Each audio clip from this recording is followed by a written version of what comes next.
আপনাদের স্বাগত জানাই আমি আমার কথা শুনবার জন্য। বাংলাদেশের রাজনীতিতে এমন কিছু বিষয় আছে যেগুলো কখনো পুরোপুরি অতীত হয়ে যায় না। তত্ত্বাবধায়ক সরকার ব্যবস্থা তার মধ্যে সবচেয়ে বড় একটা। অনেকেই ভেবেছিলেন, বিশেষ করে যারা এই বিধানটি সংবিধান থেকে কেটে ফেলেছিলেন, তারা হয়তো ভেবেছিলেন এই অধ্যায় শেষ। 2011 সালে এটা বাতিল হলো, তারপর একের পর এক নির্বাচন হয়ে গেল, বিতর্ক হলো, কিন্তু বিষয়টি যেন ইতিহাসের পাতায় চলে গিয়েছিল। কিন্তু রাজনীতির এক অদ্ভুত নিয়ম আছে, যে প্রশ্নের সঠিক উত্তর মেলে না সে প্রশ্ন ফিরে আসে। আর এবার তত্ত্বাবধায়ক সরকার ফিরে এসেছে আদালতের রায়, কিন্তু সঙ্গে সঙ্গে তৈরি করেছে আরো বড় প্রশ্ন। এটি ফিরছে ঠিক কোন পথে? আমরা চেষ্টা করব সেই প্রশ্নের উত্তর খোঁজার। আপিল বিভাগের পূর্ণাঙ্গ রায়ে বলা হয়েছে, সংবিধানের ত্রয়োদশ সংশোধনী পুনরুজ্জীবিত হয়েছে, অর্থাৎ যে সংশোধনীর মাধ্যমে তত্ত্বাবধায়ক সরকার ব্যবস্থার প্রবর্তন হয়েছিল, অর্থাৎ নির্দলীয় তত্ত্বাবধায়ক সরকার ব্যবস্থা আবার সাংবিধানিক স্বীকৃতি পেয়েছে। আদালত শুধু এটুকুই বলেনি যে ব্যবস্থা একসময় বৈধ ছিল, বরং আরো জোর দিয়ে বলেছে অবাধ, সুষ্ঠু ও নিরপেক্ষ নির্বাচন নিশ্চিত করবার জন্য এই ব্যবস্থা ছিল গণতন্ত্রের রক্ষা কবচ। এমনকি 2014, 2019 ও 2024 সালের বিতর্কিত নির্বাচনগুলোকেও এক ধরনের গণতান্ত্রিক বিপর্যয়ের উদাহরণ হিসেবে দেখা হয়েছে।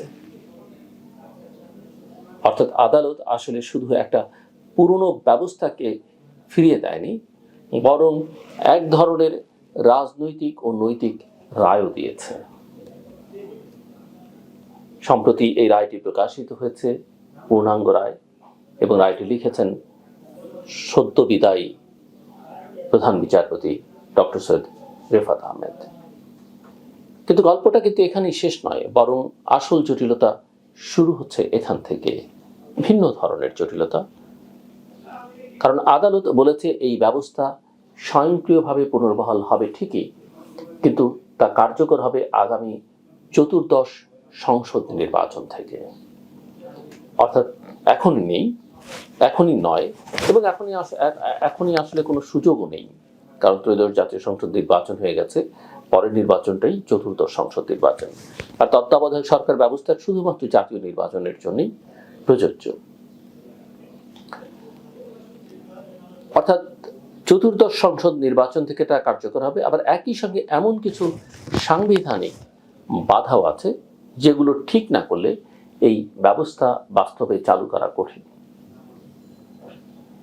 আমরা যদি এক্সাম্পল হিসেবে বলতে চাই বা উদাহরণ হিসেবে যেটা বলা হচ্ছে, অনেকেই বলছেন যে 123 অনুচ্ছেদের কথা, সংবিধানের 123 অনুচ্ছেদের কথা, সেখানে এখন যে বিধান আছে সেটি তত্ত্বাবধায়ক ব্যবস্থার পুরনো কাঠামোর সঙ্গে পুরোপুরি মেলে না। আবার সংবিধানের 99 অনুচ্ছেদে অবসরপ্রাপ্ত বিচারপতিদের লাভজনক পদে যাওয়ার সীমাবদ্ধতা রয়েছে। ত্রয়োদশ সংশোধনীতে যেভাবে সর্বশেষ অবসরে যাওয়া প্রধান বিচারপতিকে প্রধান উপদেষ্টা করবার কথা বলা হয়েছিল এবং যেটা মানা হয়েছিল একাধিকবার, সেটিও এখন সরাসরি কার্যকর করতে গেলে সমস্যা হবে। শপথের প্রশ্ন আছে, অর্থাৎ আদালতের রায় বলছে, বাংলাদেশ সুপ্রিম কোর্টের, বাংলাদেশের সর্বোচ্চ আদালতের রায় বলছে দরজা খোলা হয়েছে, কিন্তু দরজার সামনে এখনো কিছু তালা ঝুলছে। এখন সেই তালা কিভাবে খোলা হবে সেটাই হচ্ছে গুরুত্বপূর্ণ প্রশ্ন। আর এই যে তালা ঝুলছে, দরজা খোলা, এই ফাঁকটাতেই ঢুকে পড়ছে রাজনীতি। জুলাই সনদে বা জুলাই চার্টারে বিভিন্ন রাজনৈতিক দলগুলো যে ঐকমত্যে পৌঁছেছিল, সেখানে তত্ত্বাবধায়ক সরকার বলতে পুরনো বিচারপতি নির্ভর ফরম্যাটকে পুরোপুরি মেনে নেওয়া হয়নি, বরং বিচার বিভাগ এবং রাষ্ট্রপতিকে বাইরে রেখে রাজনৈতিক ঐকমত্যের ভিত্তিতে একটা নির্বাচনকালীন নিরপেক্ষ নির্দলীয় কাঠামো তৈরির ধারণা সামনে এসছে। সেখানে প্রধান উপদেষ্টা বাছাইয়ের জন্য রাজনৈতিক দল, স্পিকার, বিরোধী দল এবং তৃতীয় বৃহত্তম দলের প্রতিনিধিদের সমন্বয়ে কমিটি গঠনের প্রস্তাব আছে। এমনকি প্রয়োজনে বিচারপতিরা পরে যুক্ত হবেন এমন ধাপও রাখা হয়েছে। অর্থাৎ জুলাই সনদ বলছে তত্ত্বাবধায়ক সরকার দরকার, কিন্তু সেটা হতে হবে নতুন বাস্তবতার উপযোগী এবং রাজনৈতিক ঐকমত্য ভিত্তিক, অর্থাৎ পলিটিক্যাল পার্টিগুলোর মধ্যে এক ধরনের কনসেনসাস থাকতে হবে। এখানেই মূল সংঘাত।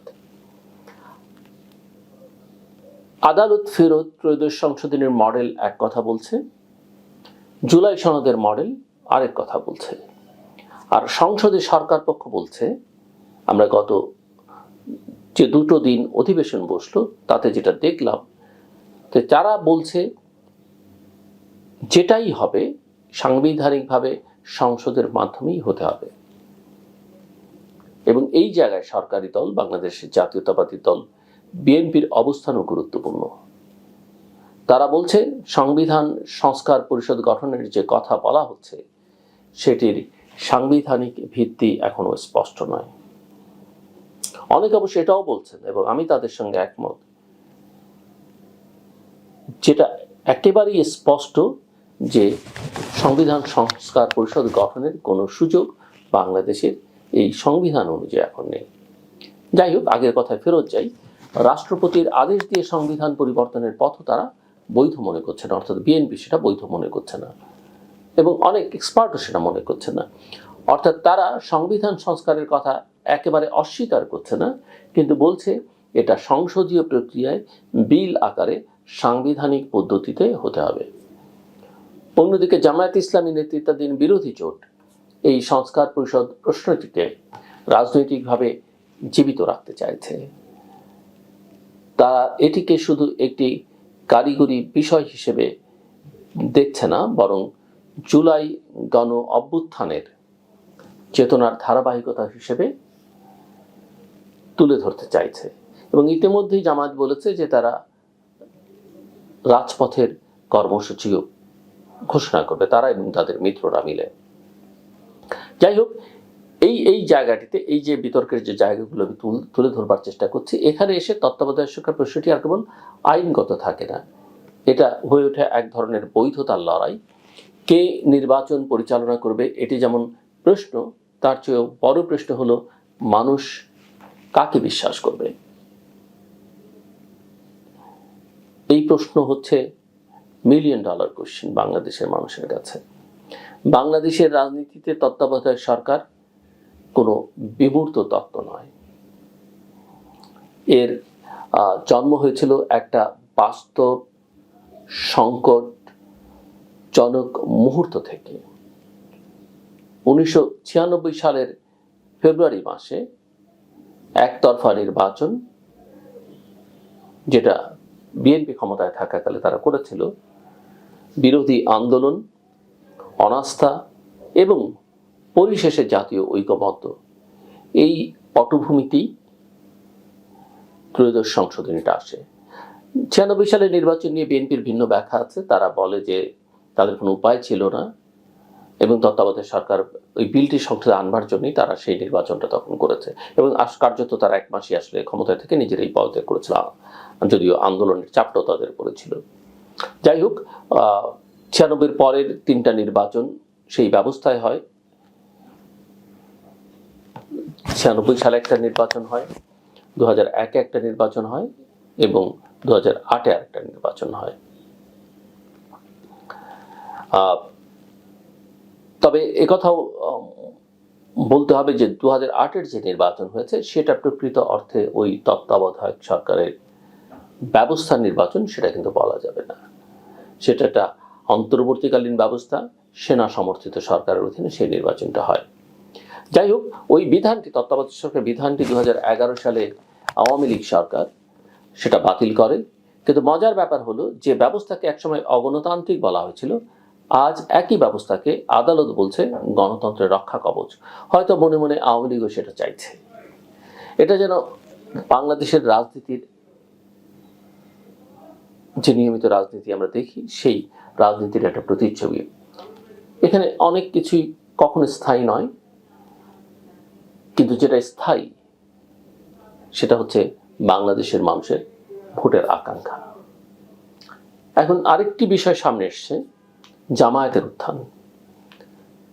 তারা এখন আর কেবল পুরনো পরিচয়ের দল হিসেবে নিজেদের হাজির করছে না, বরং anti establishment, anti corruption, governance, campus outreach, এই ভাষায় তারা নতুন একটা জায়গা তৈরি করবার চেষ্টা করছে। তাদের অতীতের বোঝা আছে এবং সেই বোঝা বেশ ভারী। 1971 সালের দায় আছে, আদর্শিক প্রশ্ন আছে, কিন্তু রাজনৈতিক বাস্তবতা হচ্ছে তারা এখন এক শক্তিশালী বিরোধী অবস্থানে এসেছে। সংসদে, রাজপথে এবং সাংবিধানিক বিতর্কে তাদের উপস্থিতি উপেক্ষা করবার উপায় নেই। ফলে তত্ত্বাবধায়ক ও সংবিধান সংস্কারের প্রশ্নটিও তারা নিজেদের রাজনৈতিক পরিসর বাড়াবার সুযোগ হিসেবে দেখবে এবং সেটাই অত্যন্ত স্বাভাবিক। সব মিলিয়ে এখন বাংলাদেশে তিনটে পথ দেখা যাচ্ছে। প্রথমটি হচ্ছে আদালতের রায়ের ফরম্যাট মেনে ত্রয়োদশ সংশোধনীকে কার্যকর করা। দ্বিতীয় পাঠ হচ্ছে জুলাই সনদের আলোকে আরও রাজনৈতিক ঐকমত্য ভিত্তিক নতুন ফরম্যাট তৈরি করা। এবং তৃতীয় পথ হচ্ছে সংসদে সংখ্যাগরিষ্ঠতার জোরে একটা সংশোধিত, আধুনিক বা সম্পূর্ণ নতুন নির্বাচনকালীন কাঠামো বানানো। এখন প্রশ্ন হচ্ছে আপনার সামনে এবং আমার সামনে, আমাদের সবার সামনে, কোন পথটি বাস্তবে গ্রহণযোগ্য হবে? এবং আরো বড় প্রশ্ন, কোন পথটি জনগণের কাছে বিশ্বাসযোগ্য হবে? এই প্রশ্নের উত্তর পেতে আমাদের হয়তো আর খানিকটা সময় লাগবে, কিন্তু উত্তর পেতে হবে এবং হয়তো পাওয়াও যাবে। কারণ এই যে প্রশ্নের কথা বলছিলাম, এই প্রশ্ন কেন? কারণ তত্ত্বাবধায়ক সরকার নিয়ে বাংলাদেশের আসল সংকট কখনই কেবল আইনি ছিল না, এটা ছিল আস্থার সংকট। এবং একদম শুরু থেকে এই ব্যবস্থাও আস্থার সংকট থেকেই উৎপত্তি হয়েছে এবং এই ব্যবস্থার মধ্যে অনেক সংকট আমরা পরে দেখেছি, আস্থার সংকট। সো জনগণ কি সত্যি বিশ্বাস করবে যে তাদের ভোট সত্যিই গণনা হবে? বিরোধী দলকে বিশ্বাস করবে যে সরকার প্রভাব ফেলবে না? রাষ্ট্র কি এমন একটা কাঠামো তৈরি করতে পারবে যেটা সবাই পুরোপুরি না হলেও অন্তত মোটামুটি গ্রহণ করবে? আমাদের শেষ পর্যন্ত মনে রাখতে হবে, আদালত একটা দরজা খুলে দিতে পারে, সংসদ আরেকটা দরজা বানাতে পারে, রাজনৈতিক দলগুলো তৃতীয় দরজার কথা বলতে পারে, কিন্তু মানুষ, নাগরিকরা শেষ পর্যন্ত একটাই জিনিস খোঁজে, তাদের ভোটের কাছে সত্যিকার অর্থে কোন দরজাটি পৌঁছে দেয়, অর্থাৎ কোন দরজা তাদেরকে ভোটের কাছে সত্যিকার অর্থেই পৌঁছে দেবে। বাংলাদেশের রাজনীতিতে এখন তত্ত্বাবধায়ক সরকার কেবল একটা ব্যবস্থা নয়, এটা ক্ষমতার আগে বৈধতার প্রশ্ন। আর এই প্রশ্নের জবাব কেবল আদালত, কেবল সংসদ, কেবল রাজনৈতিক দল কেউ একা দিতে পারবে না। এর উত্তর দিতে হবে সম্মিলিতভাবে, নইলে আবারও আমরা পুরনো জায়গাতেই ফিরে যাব। নির্বাচন হবে, ফল হবে, সরকার হবে, কিন্তু আস্থা হবে না। আর গণতন্ত্রে আমরা সবাই জানি সবচেয়ে বড় সংকট সরকার না থাকা নয়, সবচেয়ে বড় সংকট হলো গণতন্ত্রের মানুষের বিশ্বাস না থাকা। আমার কথা শুনবার জন্য আপনাদের অসংখ্য ধন্যবাদ।